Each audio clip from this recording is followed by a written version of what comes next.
4,000 years ago, a revolution was born in a small workshop in what is today Eastern China.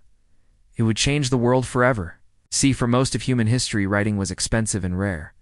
The only writing materials available were papyrus, parchment, and clay tablets. These materials were either too bulky or too expensive, so knowledge only trickled out to the masses.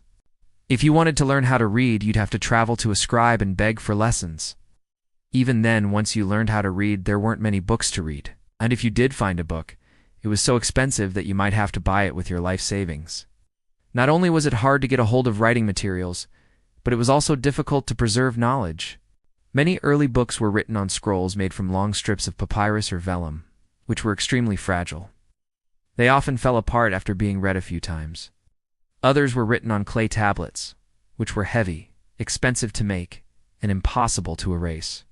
A few civilizations like the Mesopotamians, Egyptians, and Greeks had invented paper-like materials, but these didn't catch on, because they either used unsustainable materials like papyrus, which grew only along the Nile River, or they were too expensive or fragile, or both.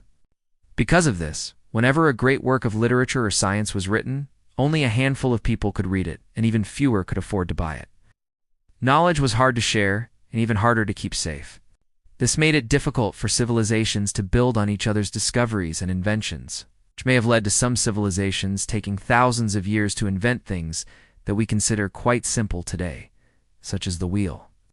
But this all changed when an unassuming government official named Tsi Lun invented paper around 105 AD during the Han Dynasty.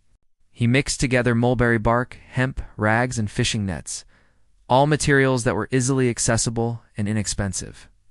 He then ground them up to make a pulp, spread the pulp on a screen to form sheets, and dried them out in the sun. Voila, paper. It was cheap enough that people no longer had to travel to scribes to learn how to read.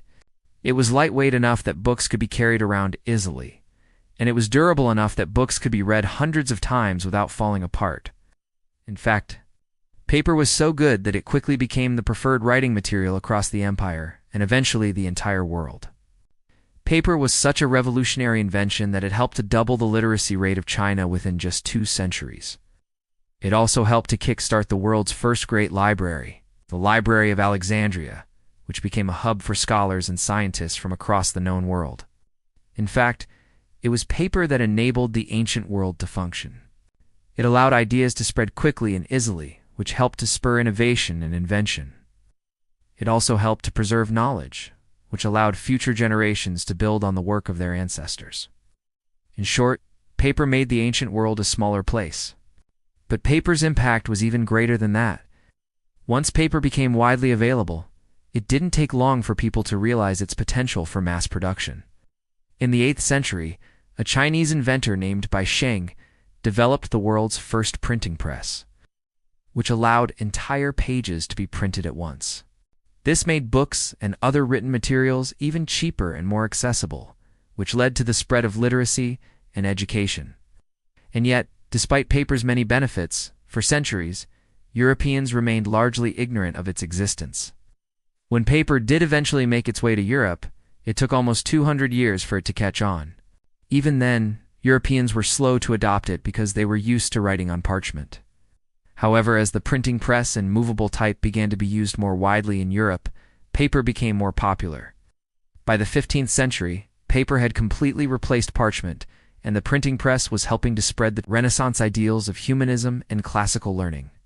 Without paper, the Renaissance may not have happened when it did, or may not have happened at all. Yet, despite its importance, paper is rarely mentioned in history books. That's why I started this channel, to tell the stories of everyday objects like paper and explore their impact on our world. Today, paper is one of the most important inventions in human history. It has enabled us to communicate, innovate, and educate on a scale that was never before possible. From the earliest papyrus scrolls to the modern smartphone, paper has been essential to our progress. So next time you pick up a piece of paper, take a moment to appreciate its long and storied history and all the people who made it possible. That's all for now. See you next time.